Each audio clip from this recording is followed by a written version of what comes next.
وہی لانے والا جبریل امین، اس کو بھی شوق پڑا کہ مکہ کی گلیوں میں شور برپا ہے، آمنہ کی گود میں ایک بچہ پیدا ہوا ہے، اور ایسا بچہ آیا ہے کہ کائنات میں کسی نے دیکھا نہیں ہے۔ اللہ جی اجازت ہو تو میں بھی دیکھ لوں؟ فرمایا جاؤ جبریل تم بھی دیکھ کے آؤ۔ جبریل امین آتے ہیں، اللہ کے محبوب کے چہرے انور کو دیکھتے ہیں، دیکھنے کے بعد جبریل امین کا تاثر تو ملاحظہ کیجئے کیا فرماتے ہیں، قلبت مشارق الارض و مغاربہا، دنیا والوں، او مکہ والوں، تم نے دیکھا کیا؟ تم نے تو مکہ ہی دیکھا ہے اور کوئی جگہ نہیں دیکھی، میں نے تو ساری کائنات دیکھی ہے، میں نے 1.25 لاکھ انبیاء کا حسن بھی دیکھا ہے،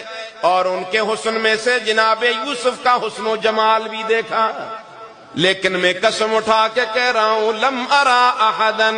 اجمل اکمل اشرف من محمد